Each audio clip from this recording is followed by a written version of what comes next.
Hello दोस्तों, आज हम आपके लिए लेकर आए हैं कहानी का 8वां भाग। अगर आपने इस कहानी के पहले के 7 भाग नहीं देखे, तो उनका लिंक मैंने इस वीडियो के डिस्क्रिप्शन बॉक्स में दे दिया है, आप वहां जाकर देख सकते हैं।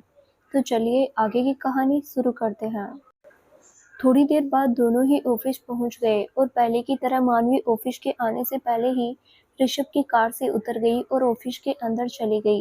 वहीं ऋषभ गार्ड को गाड़ी की चाबी देकर उसे पार्किंग में लगाने को कहकर अंदर चला गया, लेकिन जैसे ही ऑफिस में एंटर हुआ तो उसका खून फिर से खोलने लगा, क्योंकि शाम ने आज फिर से मुरली अपनी बेतुकी बातों से मानवी को बहुत हंसा रहा था और उससे क्लोज होने की कोशिश कर रहा था।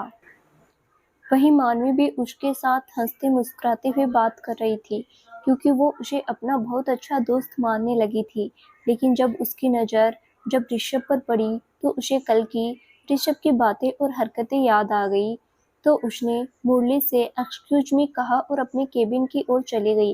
वहीं उसके जाने के बाद पायल भी अपने केबिन में लौट आई और मुरली वहीं बैठकर अपना काम करने लगा। वहीं ऋषभ मुरली को घूरते हुए अपने केबिन में चला गया। उसने अपने मन में कुछ ठान लिया था। दोपहर का समय मुरली अपनी डेस्क पर बैठा काम कर रहा था कि तभी पियून आकर उससे बोला, सुनो मुरली, तुम्हें ऋषभ सर ने केबिन में बुलाया है। तो मुरली हाँ में सिर हिलाकर ऋषभ के केबिन में चला गया। वहीं जब उसने डोर नॉक किया तो ऋषभ ने उसे अंदर आने को बोल दिया। मुरली जाकर ऋषभ के सामने खड़ा हो गया और ऋषभ के बोलने का इंतजार करने लगा। तभी ऋषभ ने फाइल नीचे टेबल पर रखी जिसे वो पढ़ रहा था और मुरली की ओर देखते हुए बोला, मुरली प्रसाद, वृंदावन के छोटे से गांव के रहने वाले हो। घर में माँ बाप भाई बहन सब है।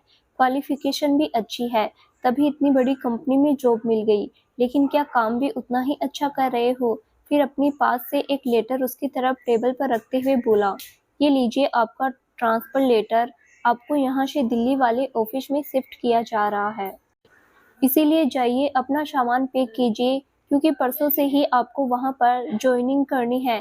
पहले तो मुरली उसे असमंजस से देखने लगा, फिर ऋषभ की बात सुनकर हैरान हो गया, साथ ही घबरा गया कि अगर वो यहाँ से चला गया तो फिर मानवी से कैसे मिलेगा।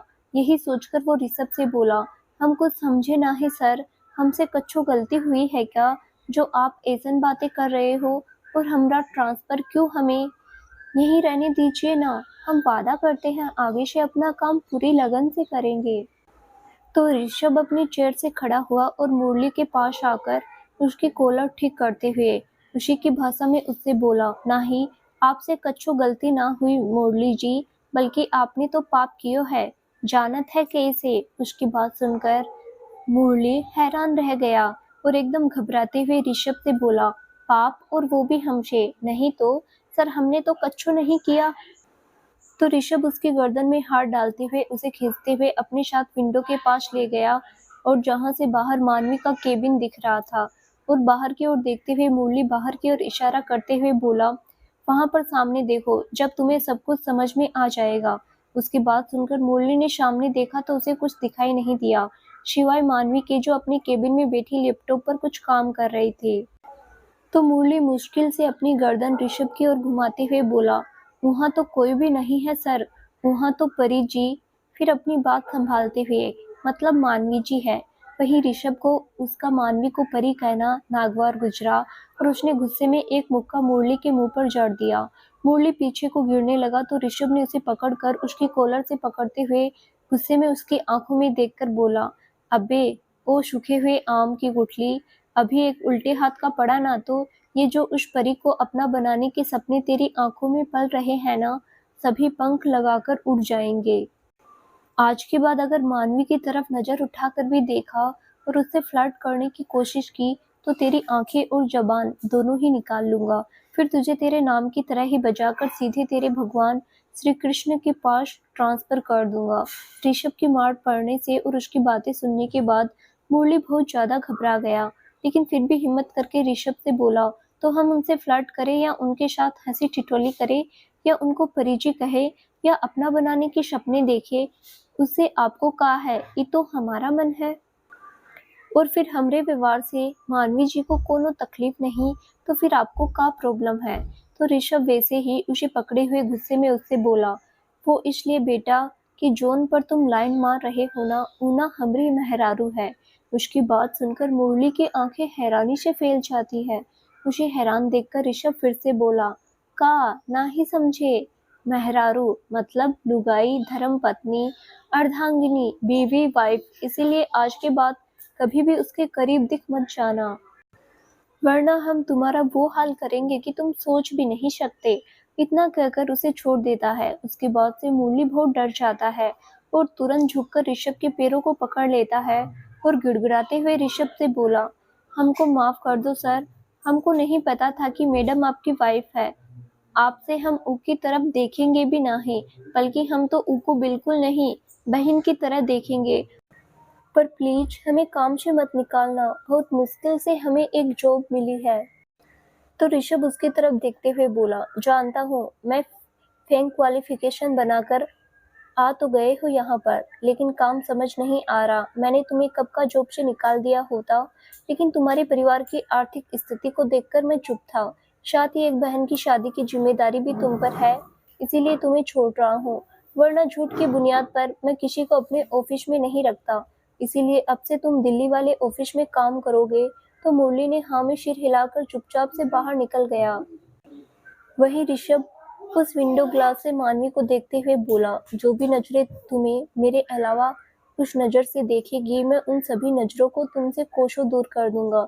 तुम पर पड़ने वाली हर गंदी नजर को अब मुझसे होकर गुजरना होगा, क्योंकि अब तुम सिर्फ और सिर्फ मेरी हो। पहले जिद थी, फिर जुनून बनी और अब मोहब्बत। तुम बेशक मुझसे मोहब्बत ना करती हो, लेकिन मुझे तो है तुमसे बेइंतहा मोहब्बत। और यही मोहब्बत एक ना एक दिन तुम्हें भी मुझसे मोहब्बत करने पर मजबूर कर देगी। और शायद कर भी दिया है, तभी तो कल रात उस लम्हे में मेरे साथ बहकने से खुद को तुम रोक नहीं पाई और मेरे एहसास में खुद को खोकर हमारे रिश्ते पर मोहर लगा दी। इतना कहकर ऋषभ मानवी को देखते हुए मुस्कुराते हुए अपनी रात की हरकतों को याद करने लगा, जब उसने विशाल के साथ अपनी फीलिंग शेयर की थी। उसके बाद मानवी को परेशान किया, कैसे उसे उठक बैठक करवाई, कैसे उसे आधी रात में अपने लिए परांठे बनवाए और कैसे मानवी की खूबसूरती में खोकर उसने अपने रिश्ते को एक नाम दे दिया। हाँ, उसे सभी बातें याद थी, लेकिन वो किसी के सामने भी अपनी इमोशंस को जाहिर नहीं करना चाहता था। लेकिन ज़्यादा शराब पीने की वजह से और मानवी को लेकर इनसिक्योरिटी की वजह से उसने विशाल के सामने उसकी बातों में आकर अपनी फीलिंग्स को कन्फ्रेंस कर दिया। लेकिन जल्द ही होश में आकर उसने अपने आप को संभाल लिया, नशे में होने का नाटक करने लगा, क्योंकि वो किसी को भी मानवी को लेकर अपने एहसास बताना नहीं चाहता था। ऋषभ चाहे कितनी भी शराब पी ले, लेकिन उसे हमेशा ड्रिंक पे रहने के बावजूद भी सभी बातें याद रहती थी। ये सिर्फ बात ऋषभ को ही पता थी। हाँ, सुबह थोड़े टाइम के लिए सुबह उसके दिमाग से रात की बातें निकल गई थी, जो शायद शराब के हैंगओवर की वजह से हुआ था। लेकिन कॉफी पीने के बाद शावर लेते वक्त उसे सभी बातें याद आ गई थी। लेकिन मानवी उसके सामने एम्बेरेस्ड फील ना करे, इसीलिए उसने मानवी से सभी बातों को छुपा लिया। क्योंकि अगर मानवी को पता चलता कि ऋषभ को सभी बातें याद है, तो वो अपने शर्म और गुस्से की वजह से कभी ऋषभ से बात नहीं करती। दोपहर में जब लंच के टाइम मानवी पायल के साथ लंच करने जा रही थी, तब उसे मुरली कहीं दिखाई नहीं दिया। वो सोचने लगी कि मुरली इस वक्त कहाँ जा सकता है। उसने बाकी स्टाफ से बात की, तब उसे पता चला मुरली का दिल्ली वाले ऑफिस में ट्रांसफर हो गया है। उसे समझ नहीं आया कि मुरली यहाँ से क्यों चला गया, लेकिन ऋषभ के सुबह के एक्सप्रेशन याद कर धीरे धीरे उसे सभी बातें समझ में आने लगी। अब उसे ऋषभ पर बहुत गुस्सा आ रहा था, साथ ही मुरली पर दया भी आ रही थी कि उसकी वजह से उसे यहाँ से जाना पड़ा। लेकिन अब वो क्या कर सकती थी। गुस्से का घूंट पीकर वो पायल के साथ लंच करने पायल के साथ कैंटीन की तरफ जाने लगी। तभी उसके पास ऋषभ का मैसेज आया कि वो उसके केबिन में आए और उसके साथ लंच करे। लेकिन मानवी ने ऋषभ से दूरी बनाने के लिए उसके मैसेज को अनदेखा कर दिया और पायल के साथ वहीं बैठकर लंच करने लगी। वहीं ऑफिस का स्टाफ भी अपना लंच कर काम में लग गया। तभी सामने ऑफिस में एंटर कर रही निशा पर पड़ी, जो हॉट सी ड्रेस पहने अपनी हाई हील के टक-टक की आवाज करते हुए, चेहरे पर कॉन्फिडेंस के साथ घमंड से भरा एटीट्यूड लिए अपने बाल झटकते हुए आ रही थी। ऑफिस का स्टाफ, खास तौर पर लड़के, उसकी और हवस भरी नजरों से देख रहे थे, जिस पर निशा को अपने ऊपर घमंड महसूस हो रहा था। वो मुस्कुराते हुए सीधे ऋषभ के केबिन में चली गई, तभी पायल की नज़र उस पर पड़ी और वो मानवी से खाते हुए बोली, आ गई चुड़ैल। मानवी ने उसे सवालिया नज़रों से देखा तो वो बोली, अरे वो निशा पता नहीं ऋषभ सर इसे इतना पसंद क्यों करते हैं। आई एम 100% श्योर मानवी की अगर ऋषभ सर ने इस चुड़ैल से शादी की तो ना वो लाइफ में कभी खुश रहेंगे। मुझे तो ये बहुत बेहुदा लड़की लगती है। पायल की ऋषभ और निशा की शादी की बात करना मानवी को कुछ अच्छी नहीं लगी। उसे अपने दिल में एक चुभन सी महसूस हुई, लेकिन फिर उसने अपने फीलिंग को कंट्रोल कर खाते हुए पायल से कहा, हमें क्या करना, वो खुश रहे या ना रहे, ये उनकी लाइफ है तो उन्हें पूरा हक है वो किसे अपनी लाइफ में चुनते हैं। और फिर प्यार एक ऐसा एहसास है कि सबको बदल कर रख देता है। देखना एक दिन सर का प्यार इन्हें बदलने पर मजबूर कर देगा।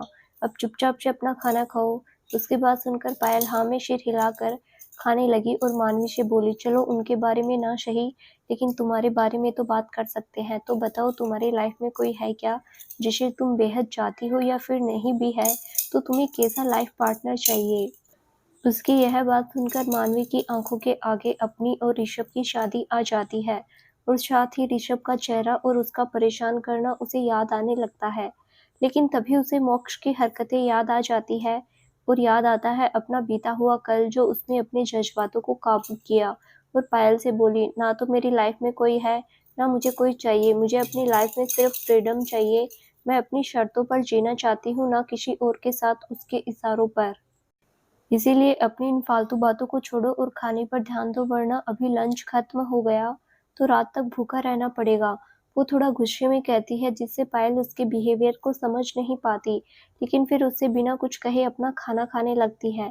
तभी मानवी पास फिर से ऋषभ का मैसेज आया जिसमें उसने मानवी को अर्जेंट अपने केबिन में बुलाया था। साथ ही ये भी लिखा था कि अगर वो अंदर केबिन में नहीं आई तो वो बाहर आकर पूरे स्टाफ के सामने अपनी शादी का सच बता देगा। साथ ही सुनैना काकी को भी फ़ोन कर देगा, जिसे पढ़कर मानवी गुस्से में मन मसोस कर अपना टिफिन पैक करने लगी और पायल से बोली, अच्छा पायल मेरा हो गया, तुम खाओ, मुझे कुछ काम है, मैं तो अपने केबिन में जाती हूँ। इतना कहकर बिना पायल की सुने वहां से चली गई। वहीं ऋषभ के केबिन में ऋषभ मानवी के आने का इंतजार कर रहा था। तभी उसने मानवी और पायल को एक साथ लंच करते देखा तो उसे गुस्सा आ गया और उसने गुस्से में मानवी को एक और मैसेज भेज दिया कि तभी उसके केबिन का डोर खुला। इसीलिए उसने सर उठाकर देखा तो सामने निशा को देखकर हैरान रह गया। अपनी फीलिंग्स के दौरान वो निशा को तो भूल ही गया था कि वो कैसे उसे समझ आएगा कि वो उसकी जगह मानवी से प्यार करता है। अभी वो अपनी ही सोच में गुम था कि निशा मुस्कुराते हुए आकर उसकी गोद में बैठ गई और उसके गले लग उसके गाल को चूमते हुए बोली, I miss you so much baby. तुम नहीं जानती तुम्हारे बिना इतने दिन कैसे काटे। तुम्हारे बिना एक पल भी रहना मुश्किल हो रहा था मेरे लिए। ऐसा लग रहा था कि कब दौड़कर तुम्हारे पास चली आऊं। ऋषभ उसकी इस हरकत से हैरान रह गया। वो अभी कुछ कहता या करता कि तभी मानवी एकदम से उसके केबिन का डोर खोलते हुए उससे गुस्से में बोली, ये क्या आप बात बात पर। उसकी बात अधूरी ही रह गई जब उसने सामने ऋषभ की गोद में निशा को बैठे हुए देखा। उसे पता ही नहीं था कि निशा आने के बाद सीधा ऋषभ के केबिन में आई होगी। उसे लगा था कि निशा अपने केबिन में गई होगी, लेकिन उसे इस तरह ऋषभ के साथ देख मानवी को अपने अंदर कुछ टूटता सा महसूस हुआ। उसने अपनी नजरें झुका ली और ऋषभ से बोली, सॉरी सर, मैं गलत वक्त पर आ गई, मुझे नहीं पता था कि मैम आपके साथ है, मैं बाद में आती हूँ। इतना कहकर जाने लगी कि वहीं ऋषभ जो उसे देखकर हड़बड़ा गया था, उसने एकदम से निशा को अपनी गोद से झटक दिया, जिससे निशा लड़खड़ा गई। वहीं ऋषभ मानवी की तरफ बढ़ते हुए बोला, हे लिशन मानवी, तुम गलत समझ रही हो, ऐसा कुछ भी नहीं है जैसा तुम सोच रही हो। वहीं ऋषभ के इस तरह झटकने से निशा को गुस्सा आ गया और वो मानवी से बोली, हे यू, तुम्हें अक्ल है या नहीं, इस तरह बिना नॉक किए अपने बॉस के केबिन में कौन आता है। ऊपर से आते वक्त तुम चिल्ला तो ऐसे रही थी जैसे किसी अपनी फैमिली मेंबर से बात कर रही हो। याद रहे आगे से ऐसी गलती ना हो। और हाँ, जब भी मैं इस केबिन में रहूं तो तुम यहाँ पर आसपास भी भटकना मत, वरना तुम्हारी जॉब जाने में 2 सेकंड भी नहीं लगेंगे। नाम गेट लॉस्ट। और हाँ, यहाँ जो कुछ भी हुआ और तुमने जो कुछ भी देखा, इस केबिन से बाहर नहीं जाना चाहिए। तभी ऋषभ चिल्लाते हुए बोला, स्टॉप इट निशा, ये तुमने उससे किस तरह बात कर रही हो, इसमें उसकी कोई गलती नहीं है, मैंने ही उसे यहाँ बुलाया है। तभी मानवी फिर से बोली, नो सर, मैम की कोई गलती नहीं है, मुझे ही ध्यान रखना चाहिए था कि आपके केबिन में बिना नॉक करे नहीं आ सकती, आगे से ध्यान रखूंगी। I am really sorry for disturbing to both of you, मैं बाद में आती हूँ। इतना कहकर बिना ऋषभ की बात सुने वहाँ से चली जाती है। वो सीधे अपने केबिन में जाकर बाथरूम में जाती है और ठंडे पानी को अपने मुंह पर डालने लगती है। उसने नज़र उठाकर सामने मिरर में देखा, जिससे उसकी आंखें लाल दिखाई दे रही थी। तभी उसकी आंखों के आगे वही मंजर दिखने लगा जब निशा ऋषभ के करीब थी और उसकी गोद में बैठी हुई थी। उसकी आंखों से आंसू की 2 बूंद निकल आई, जिससे उसने फिर से पानी के सहारे बहा दिया और फिर से अपना मुंह पानी से धोने लगी। वो आईने में देखते हुए खुद से बोली, मुझे इतना बुरा क्यों लग रहा है? क्यों अपने अंदर कुछ टूटता सा महसूस हो रहा है? क्यों उनके करीब किसी और को देखकर ये आंसू मेरी आंखों में आ गए? ये उनकी अपनी लाइफ है, वो जिसके चाहे करीब जाए, कोई भी उनके करीब आए, मुझे इससे कोई फर्क नहीं करना चाहिए। क्योंकि एक ना एक दिन इस रिश्ते को खत्म होना ही है, तो फिर ये आंसू क्यों? फिर अपनी आंखें बंद कर गहरी सांसें लेकर खुद को शांत करने लगी और आंखें खोलकर खुद को देखते हुए बोली, रोक ले मानवी, ऋषभ जी की तरफ बढ़ते हुए अपने कदम को। ये तुझे शिवाय बर्बादी के कहीं नहीं ले जाएंगे, इसीलिए संभल जा। इतना कहकर अपने चेहरे को साफ कर चेहरे पर झूठी मुस्कान लिए बाहर आकर अपने काम में लग गई। वहीं मानवी के जाने के बाद ऋषभ निशा की ओर मुड़ा और गुस्से में उससे बोला, तुम्हारी हिम्मत कैसे हुई उससे इस तरह से चिल्लाने की और बात करने की, और तुम होती कौन हो उसे इस ऑफिस से बाहर निकालने की धमकी देने वाली? याद रहे, ये ऑफिस मेरा है, तो यहाँ कौन काम करेगा और कौन नहीं ये फैसला भी मेरा ही होगा, ना कि किसी और का। अपने ऑफिस में अपनी आंखों के सामने मैं अपनी किसी भी एम्प्लॉय से किसी और की बेइज्जती को बर्दाश्त नहीं करूंगा। वो अगर तुम्हारे अंडर काम कर रही है तो याद रहे तुम भी मेरे अंडर काम कर रही हो। अगर मैं चाहूँ तो कभी भी तुम्हारे कॉन्ट्रैक्ट को तोड़कर तुम्हें भी इस ऑफिस से निकाल सकता हूँ। ऋषभ को इतने गुस्से में देखकर एक पल को निशा घबरा गई। उसने पहली बार ऋषभ को इतने गुस्से में देखा था। साथ ही इस वजह से हैरान थी कि ऋषभ उस पर उसके एक असिस्टेंट की वजह से गुस्सा कर रहा है, जबकि वो ऋषभ की गर्लफ्रेंड है और मानवी से उसका कोई रिश्ता नहीं है। लेकिन अब बेचारी निशा को कहाँ सच पता था। उसने हिम्मत करके ऋषभ से कहा, लेकिन ऋषभ, तुम इतनी सी बात पर मुझ पर इतना गुस्सा क्यों कर रहे हो? वो भी उस 2 कौड़ी की लड़की के लिए। उसकी औकात ही क्या है मेरे सामने? उसके पीछे तुम मुझे इस ऑफिस से निकालने की धमकी कैसे दे सकते हो? जबकि गलती उसी की थी, उसी ने मुझे और तुम्हारे हमारे स्पेशल मोमेंट पर डिस्टर्ब किया था और तुम उसे सुनाने की जगह मुझे सुना रहे हो। उसकी बात सुनकर ऋषभ चिल्लाते हुए बोला, set up, just set up. आज के बाद ये घटिया 2 कौड़ी जैसा चीप वर्ड उसके लिए यूज भी मत करना। और रही औकात की तो उस पर तुम जाना भी मत, वरना मुझसे बुरा कोई नहीं होगा। ऋषभ का इस तरह से मानवी को प्रोटेक्ट करना निशा को पसंद नहीं आया। उसे गुस्सा आ गया। वो ऋषभ से बोली, तुम उस लड़की के लिए मुझसे इस तरह से बात कर रही हो? आखिर वो लगती क्या है तुम्हारी? आज से पहले मैंने अपनी जाने कितनी असिस्टेंट को जॉब से निकाला, लेकिन तुमने कभी भी कोई ऑब्जेक्शन नहीं किया। फिर आज ऐसा क्या हो गया कि तुम उसके लिए मुझसे इस तरह झगड़ा कर रहे हो? फिर कुछ सोचकर ऋषभ को देखते हुए, एक मिनट, कहीं उसने मेरे जाने के बाद पीछे से तुम्हें शेड्यूस तो नहीं किया? हाँ, बोलो, तुम्हारे करीब आई ना वो? मैं जानती थी ये मिडिल क्लास लड़कियां होती ही ऐसी है। अमीर आदमी दिखा नहीं कि ये उन्हें अपनी अदाओं में फंसा लेती है। इसे तो मैं छोड़ूंगी नहीं। इसकी हिम्मत कैसे हुई तुम्हें शेड्यूस करने की? इतना कहकर जाने लगी कि ऋषभ ने उसका हाथ पकड़कर रोक लिया और निशा से बोला, मिडिल क्लास लड़की नहीं है वो। शी इज माई वाइफ, मानवी ही वो लड़की है जिससे मेरी शादी हुई थी। उसकी बात सुनकर निशा हैरान रह गई और वो शॉक्ड होकर ऋषभ से बोली, व्हाट, मानवी तुम्हारी बीवी? तो ऋषभ ने हाँ में सिर हिला दिया। निशा को अब अपना खेल बिगड़ता हुआ दिखाई दे रहा था, इसीलिए वो ऋषभ के पास आई और उसके चेहरे को अपने हाथ में भरकर ऋषभ से बोली, ऋषभ, तुम जानते हो ना मैं तुमसे कितना प्यार करती हूँ, इसीलिए प्लीज जल्दी से इस मानवी को डिवोर्स देकर यहाँ से भेज दो। प्लीज ये जो भी मांगे एलिमनी के तौर पर इसे वो दे दो, लेकिन प्लीज मुझसे दूर मत होना। मैं तुम्हारे बिना कैसे रहूंगी? इतना कहकर रोने का नाटक करने लगती है। ऋषभ ने उसकी बात सुनकर उसके हाथों को अपने चेहरे से हटाया और मुंह फेरते हुए उससे बोला, आई एम सॉरी निशा, लेकिन मैं ऐसा नहीं कर सकता। मेरी फैमिली उसे अपनी बहू के रूप में एक्सेप्ट कर चुकी है और वो लोग उसे बहुत पसंद करते हैं। ऐसे में मैं उन लोगों का दिल नहीं दुखा सकता। उसकी बात सुनकर निशा ने गुस्से में अपनी मुट्ठी बांध ली और मन ही मन बोली, ये फैमिली ही तो मेरे प्लान में रोड़ा बनकर खड़ी हुई है। फिर खुद को शांत कर ऋषभ के करीब आते हुए बोली, लेकिन मेरे दिल का क्या? क्या तुम उन लोगों के लिए मेरे दिल को भी तोड़ दोगे? और तुम्हारे दिल का क्या? तुम भी तो मुझसे प्यार करते हो ना? तुम्हें तो तुम मुझे तो पसंद भी नहीं करते तो क्यों फिर फैमिली की वजह से इस ज़बरदस्ती के रिश्ते में रहना चाहते हो? हम दोनों की खुशी एक दूसरे में है ऋषभ, जल्दी ही तुम्हारी फैमिली भी इस बात को समझ जाएगी। ऋषभ उसे खुद से दूर करते हुए गुस्से में उससे बोला, प्लीज निशा, मेरे लिए मेरी फैमिली से बढ़कर कुछ नहीं है, तुम भी नहीं, और रही बात प्यार की तो मैं तुमसे प्यार नहीं करता। उसकी बात सुनकर निशा हैरानी से उसे देखने लगती है। ऋषभ ने एक नज़र उसे देखा और खुद को शांत करते हुए उससे बोला, हाँ निशा, मैं तुमसे प्यार नहीं करता, इनफैक्ट वो प्यार था ही नहीं, वो बस अट्रैक्शन था, क्योंकि तुम्हारे साथ रहने के बाद भी मुझे कभी तुम्हारे साथ वैसी फीलिंग नहीं आई जैसी मानवी के साथ आती है। ना तो तुम्हारे दूर जाने का गम महसूस हुआ और ना ही तुम्हारे पास आने से सुकून। कभी भी कोई तुम्हें देखे तो इनसिक्योरिटी भी नहीं हुई।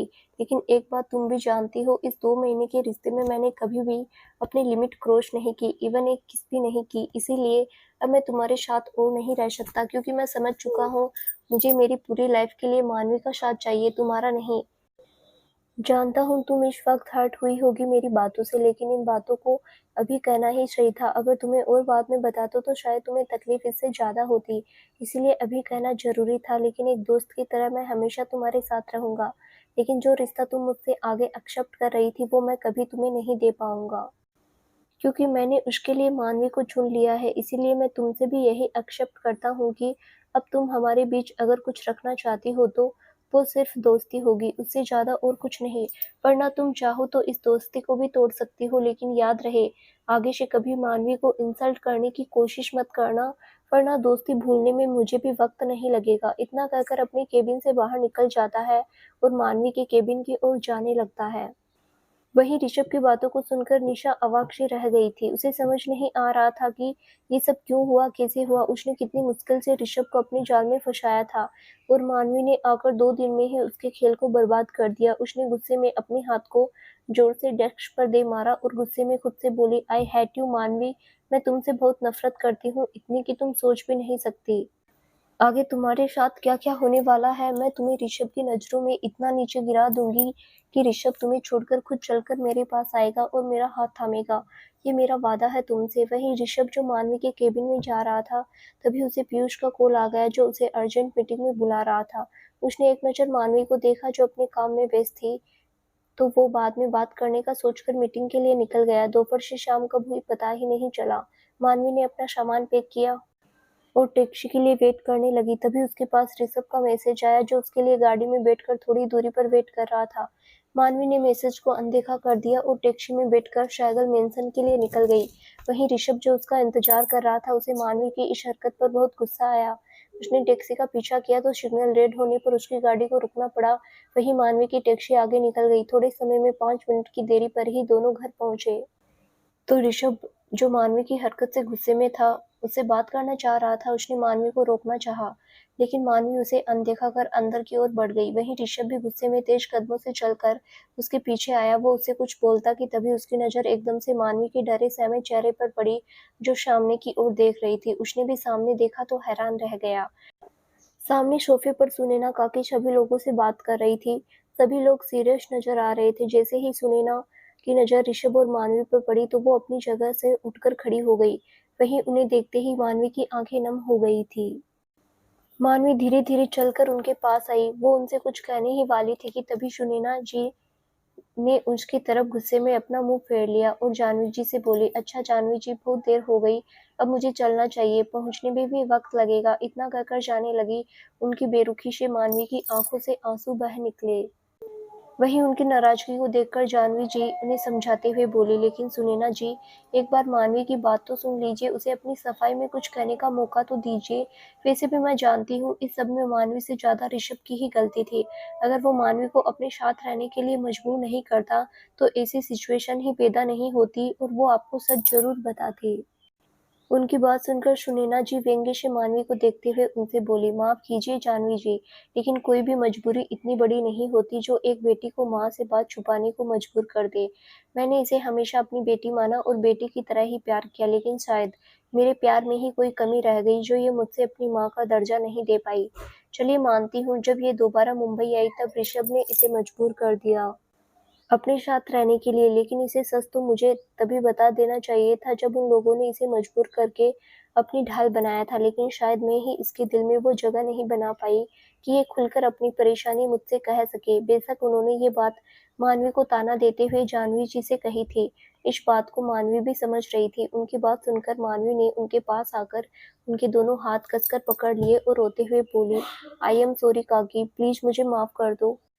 मैं डर गई थी कि अगर आपको सच पता चला तो आप मुझसे नाराज़ हो जाओगी, और एक डर और भी है जिसके बारे में आप जानती हो, तो मैं कैसे कैसे आपको इस सारी बातों के बारे में बताती। अगर मैं आपको इन बातों के बारे में बता देती तो आप परेशान हो जाती। अगर आपको कुछ हो जाता तो मुझे और बच्चों को कौन सँभालता? बस इसीलिए प्लीज़ मुझे माफ़ कर दो। तभी सुनैना जी ऋषभ से बोली, और आप क्या कहना चाहेंगे दामाद जी? मेरी बेटी को यूँ इस तरह अपने साथ मजबूर करके रखने का क्या मतलब है? क्योंकि जहाँ तक मैं जानती हूँ, आप जैसे बड़े लोग बिना मतलब के कोई भी काम नहीं करते। उनकी बात सुनकर ऋषभ मुस्कुराते हुए उनसे उनकी आँखों में आँखें डालकर बोला, चलिए खुशी हुई ये जानकर कि आपने हमारे रिश्ते को स्वीकार किया और मुझे अपना दामाद मान लिया। मुझे खुशी होगी कि आप इसी रिश्ते के नाते कुछ देर मुझसे अकेले में बात करें। मैं आपसे वादा करता हूँ कि आप जो भी मुझसे सवाल करेंगी, मैं पूरे दिल से सच्चाई में उनका जवाब दूँगा, क्योंकि बिना बात किए किसी भी प्रॉब्लम का सॉल्यूशन नहीं निकलता। इतना कहकर वहीं पास बने साउंड प्रूफ कमरे में चला जाता है। वहीं सुनैना जी भी उसके पीछे जाती है। सब लोग परेशानी में वहीं सोफे पर बैठ जाते हैं। वहीं मानवी भी अपनी आँखों में आँसू लिए उस कमरे के दरवाजे की ओर देखने लगती है। काफ़ी देर बाद बात करने के बाद ऋषभ कमरे से बाहर निकल कर आता है और आकर मानवी से बोला, जाओ तुम्हारी काकी तुमसे कुछ बात करना चाहती है, वो भी अकेले में। तो मानवी उसे देखते हुए उस कमरे में चली जाती है और अंदर से दरवाजा बंद कर लेती है। वहीं ऋषभ व्यंग्य भरी मुस्कुराहट लेकर उसे देख रहा था। उसके बाद ऋषभ ने अपने पूरे परिवार की तरफ देखा, फिर जानवी जी की तरफ देखते हुए बोला, जानता हूँ कि आप लोग मुझसे नाराज हैं, लेकिन आपका बेटा होने के नाते आप मुझ पर इतना विश्वास तो कर ही सकते हैं कि मैं कुछ गलत नहीं करूँगा, और मुझे नहीं लगता अपनी बीवी को अपने ही साथ रखना कुछ गलत काम है। हम दोनों की शादी हुई है सबके सामने, और शादी कोई खेल नहीं होती। ऐसे में मानवी को खुद से दूर कैसे जाने देता। रही कल सुनी आपने वो बातें, तो झगड़ा किस पति-पत्नी में नहीं होता? क्या आप में और पापा में झगड़ा नहीं होता? तो क्या आप हमेशा से पापा को छोड़कर जाने की बात करती हो, या पापा आप पर अपना हक नहीं जताते? ऐसे में मैंने मानवी पर अपना हक जताया तो क्या गलत किया? मुझे आपसे ऐसी उम्मीद नहीं थी माँ। हमेशा सब बातों को अपने नज़रिए से देखना गलत होता है। कल आपने जो सुना वो सभी आधी-अधूरी बातें थी, जिन्हें आपने सबके सामने कहकर अच्छा नहीं किया। उसकी बात सुनकर जाह्नवी जी हैरान रह गई। फिर वो गुस्से में ऋषभ से बोली, तुम झूठ बोल रहे हो ऋषभ। मैंने कल खुद सुना था कि तुमने मानवी को जबरदस्ती अपने साथ रखा हुआ है। मैं और परिवार वाले बस ये जानना चाहते हैं कि तुम ये सब क्यों कर रहे हो। तो ऋषभ बिना डरे उनकी आंखों में आंखें डालकर बोला, क्योंकि ये आप भी जानती है कि उसी की शादी सबके सामने मेरे साथ हुई थी, तो अनुष्का को मैं क्यों अपने साथ रहने देता। वो सिर्फ मेरे साथ मेरी प्रॉपर्टी की वजह से थी। अगर आज मैं मानवी को अपने साथ नहीं लाता तो आप खुद जानती हैं, दादाजी की वसीयत के मुताबिक सारी प्रॉपर्टी या तो ट्रस्ट में चली जाती या फिर अनुष्का के नाम हो जाती। वो रही जबरदस्ती उसे अपने साथ रखने की बात, तो जाह्नवी जी के हाथों को अपने हाथ में लेते हुए, मैं उससे प्यार करता हूँ, वो भी मुझसे प्यार करती है, बस एक्सेप्ट नहीं करना चाहती। इसीलिए झगड़े की आड़ में मुझसे दूर जाना चाहती है, जो कि मैं नहीं चाहता। बस यही वजह है कि मैंने उसे जबरदस्ती अपने साथ रखा हुआ है। लेकिन एक बात आप भी जान लीजिए, उसे तो मैं खुद से कभी दूर जाने नहीं दूँगा। क्योंकि अब वो सिर्फ़ मेरी है, जल्दी ही मैं उसे अपने प्यार का एहसास कराऊँगा। बस आप लोग मेरा साथ दीजिए। उसकी बात सुनकर सभी घरवाले हैरान भी हो जाते हैं, साथ में खुश भी, क्योंकि पहली बार उनके बेटे को इस तरह से किसी से मोहब्बत हुई है, जो कि बेइंतहा जुनून से भरी हुई थी। साथ ही शिवम जी तो बहुत ज़्यादा खुश थे, क्योंकि वो जो चाहते थे वो हो चुका था। निशा की डटी गेम को वो बहुत पहले से जानते थे, इसीलिए ऋषभ को हमेशा से उसे दूर रखने की कोशिश में लगे रहते थे। जिसके लिए उन्हें ज़्यादा मेहनत भी नहीं करनी पड़ी थी, क्योंकि ऋषभ कभी खुद भी उसके करीब नहीं गया था। उनके बीच हमेशा से ये दोस्ती का रिश्ता ही रहा था, और अब मानवी के आने के बाद शायद वो रिश्ता भी डगमगा गया था। वो आगे आकर ऋषभ से अविश्वास भरी आवाज़ में बोले, तू सच कह रहा है ना? तू सच में मानवी से प्यार करता है ना? या ये तेरा कोई गेम तो नहीं हमें अपनी बातों में लेने का? तो ऋषभ उनकी आँखों में आँखें डालकर बोला, क्या आपको मेरी आँखों में सच्चाई नज़र नहीं आती पापा? मैं सच कह रहा हूँ। मैं मानवी से बेइंतहा प्यार करता हूँ, इसीलिए उसे इस तरह अपने साथ रहने के लिए मजबूर किया। वरना आप जानते हैं ऋषभ सहगल किसी के आगे नहीं झुकता, सिवाय अपने परिवार के। बचपन से लेकर मैंने जो माँगा वो दिया। बस आज आपका अपने इस कदम में साथ चाहता हूँ कि आप मुझे मानवी से अलग नहीं करेंगे, वरना मैं भी नहीं जानता कि मैं क्या करूँगा। लेकिन अगर आप लोगों ने उसे मुझसे दूर कर दिया तो मेरी एक बात ध्यान रखिएगा, ज़िंदगी में आप लोग कभी मुझे आगे बढ़ते नहीं देख पाएँगे। क्योंकि अब मेरी लाइफ में अगर कोई होगी तो वो मानवी ही होगी, वरना कोई नहीं। इतना कहकर बिना किसी की एक भी बात सुने अपने कमरे में चला जाता है। वहीं शिवम जी मुस्कुराते हुए अखिल जी के पास जाते हैं और उनके गले लगते हुए बोले, फाइनली हम जो चाहते थे वो हो गया। पापा, आखिरकार हमारे बेटे को सच्ची मोहब्बत हो गई, वो भी सही लड़की से जो हमारे परिवार को एक करके रख सकती है। अब कोई भी हमारे ऋषभ को अपने जाल में नहीं फंसा पाएगा। इतना कहते हुए उनकी आंखों में आंसू की दो बूंद छलक जाती है। वहीं अखिल जी भी मुस्कुराते हुए बोले, हाँ बेटा, हमारा प्लान काम कर गया। इस झूठी प्रॉपर्टी के नाटक ने हमारे ऋषभ को सच्ची मोहब्बत दिला दी। उनकी बात सुनकर जाह्नवी जी कुछ समझ नहीं पाती और पास आकर बोली, ये आप क्या कह रहे हैं? कोई जाल में नहीं फंसा पाएगा। कौन हमारे ऋषभ को जाल में फंसा रहा था? और आपका प्लान काम कर गया, मतलब प्रॉपर्टी का कोई प्लान? तो शिवम जी जाह्नवी जी को देखकर बोले, हाँ, ये सब हमने ही प्लान किया था ताकि ऋषभ की लाइफ में कोई अच्छी सी लड़की आ जाए और वो उससे प्यार कर बैठे, जिससे हमारा ऋषभ विक्रम के बिछाए जाल में फंसने से बच जाए, जिसकी शुरुआत उसने निशा से की थी।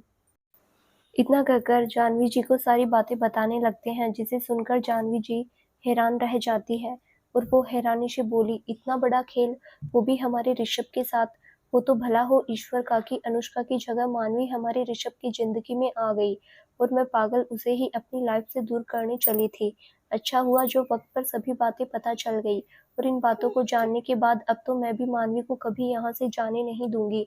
मुझे पूरा विश्वास है मेरे ऋषभ का प्यार आज नहीं तो कल उसे मेरे ऋषभ से प्यार करने पर मजबूर कर देगा। वहीं कहीं दूर एक बड़े से बंगले के कमरे में बैठी निशा अपने सामने बैठे एक हैंडसम सा लड़का, जो कि ऋषभ की उम्र का ही होगा या उससे 2 साल बड़ा, उसके लिए ड्रिंक बना रही थी। उसने एक शॉर्ट सी नाइट ड्रेस पहनी हुई थी, जिससे वो बहुत ही हॉट लुक दे रही थी। साथ ही उस ड्रेस के रिवीलिंग होने के कारण निशा का पूरा फिगर उसमें से बाहर झांक रहा था। ड्रिंक बनाकर निशा बड़ी अदा से चलकर उस लड़के के पास आई और उससे बोली, वो अपनी बीवी से प्यार करने लगा है, लेकिन मुझे समझ नहीं आता कैसे वो उस सड़क छाप लड़की के प्यार में पड़ गया। पर तुम फिक्र मत करो, पुणे की ट्रिप पर कुछ ऐसा होगा कि उसकी बीवी खुद उससे दूर हो जाएगी और वो उसके दूर जाने से टूट जाएगा, जिसके बाद मैं तुम्हारा काम बहुत आसानी से कर दूंगी। लेकिन अपना काम हो जाने के बाद मुझे भूल मत जाना, वरना मैं तुम्हें छोड़ूंगी नहीं। वहीं उस आदमी उसकी बात सुनकर मुस्कुरा देता है और उसे कमर से खींचकर अपने गले से लगा लेता है और मन में बोला, एक बार तुम मेरा काम कर दो, उसके बाद तुम्हारा काम तमाम कैसे करना है वो मैं देख लूंगा। वैसे मैं भी तो देखूं आखिर वो कौन सी बला है जिसने तुम्हारी जैसी बला का असर भी ऋषभ पर नहीं होने दिया। जिस खूबसूरत हसीना से मैं नहीं बच पाया, तो वो ऋषभ कैसे बच गया? इसका तो मतलब सिर्फ एक ही है कि वो हसीना खूबसूरती में तुम्हें भी मात देती होगी, तभी तो तुम्हारी खूबसूरती का असर उस पर नहीं हुआ। अब तो मिलना पड़ेगा उस खूबसूरत हसीना से। वहीं अंदर कमरे में मानवी सुनैना काकी के पास आई और कुछ बोलने को हुई कि काकी ने उसे हाथ दिखाकर चुप रहने को बोल दिया और खुद उसके पास आई। उसके हाथ में एक बॉक्स रखते हुए उसे देखकर बोली, ये लो, ये तुम्हारी माँ की पायल है जो कि तुम्हारी नानी ने मुझे दी थी और कहा था कि जब तुम्हारी शादी हो जाए मैं इन्हें तुम्हारी माँ की निशानी के तौर पर तुम्हें सौंप दूं। अब इन्हें संभाल कर रखना तुम्हारी जिम्मेदारी है। अब तुमने अपनी जिंदगी का इतना बड़ा फैसला कर ही लिया है तो मैं तुम्हें कुछ भी बोलने वाली कौन होती हूँ। लेकिन हाँ, एक बार पगफेरे की रस्म के लिए चंडीगढ़ जरूर आना। मैंने ऋषभ से बात कर ली है, वो तुम्हें चंडीगढ़ लेकर आ जाएगा। अब मैं चलती हूँ। तो मानवी ने उनका हाथ पकड़ लिया और रोते हुए उनके गले लग गई और उनसे बोली, प्लीज काकी माफ कर दो, मैंने कुछ भी जानबूझकर नहीं किया। आप जानती है ना उन लोगों ने के मुझ पर कितने एहसान थे, मैं कैसे उनकी मदद करने से पीछे हट जाती। आप जानती है मैं कभी चाहकर भी आपका दिल नहीं दुखा सकती। तो फिर मुझसे इतनी नाराज़गी क्यों? अगर आप मुझसे इस तरह नाराज़ रहे तो मैं जी नहीं पाऊंगी। प्लीज काकी, इतना कहकर जोर-जोर से रोने लगी।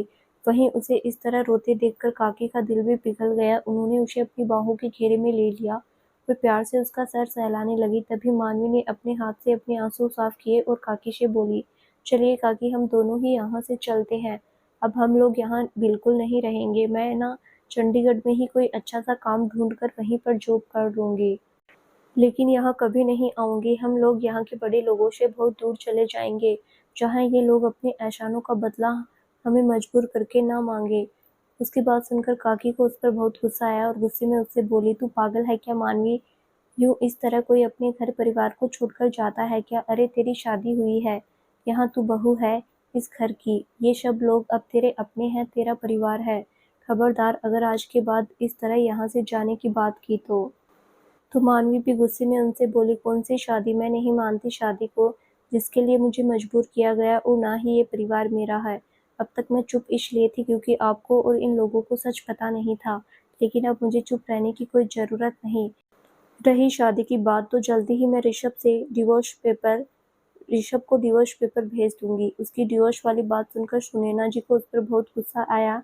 उन्होंने गुस्से में मानवी पर हाथ उठा दिया और गुस्से में उससे बोली, खबरदार आज के बाद ये डिवोर्स शब्द तेरी जुबान पर वापस नहीं आना चाहिए। शादी कोई गुड्डे गुड्डियों का खेल नहीं, ये तो एक पवित्र बंधन है जो दो अनजान दिलों को एक करता है, दो अनजान परिवारों को एक डोर में बांध देता है, समाज में एक नए रिश्ते को जन्म देता है। तू इसे ही तोड़ने की बात कर रही है। फिर अपने आप को शांत कर मानवी को समझाते हुए बोली, मनु बेटा, तेरी शादी चाहे जिन हालातों में हुई हो, लेकिन हुई तो है ना। अब तेरा अस्तित्व ऋषभ के साथ जुड़ चुका है और ऋषभ का तेरे साथ, इसीलिए आज के बाद इस रिश्ते को तोड़ने की बात कभी मत करना।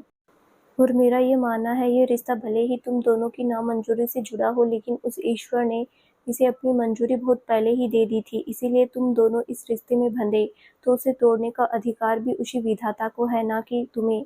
इसीलिए अपने रिश्ते को एक मौका दे, ऋषभ को खुद को समझने का मौका दे। तभी मानवी रोते हुए फिर से बोली, लेकिन आप जानती है ना, मेरा अतीत फिर भी ऐसी बात कर रही है। आप जानती है कि मैं किसी के साथ जुड़ने लायक नहीं हूँ, फिर भी आप चाहती है कि मैं ऋषभ को इतने बड़े धोखे में रखकर उसके साथ रहूं। तो माफ़ कीजिएगा कि मैं इतनी खुदगर्ज नहीं हूँ कि अपनी खुशी के लिए किसी और की खुशियाँ दांव पर लगा दूँ।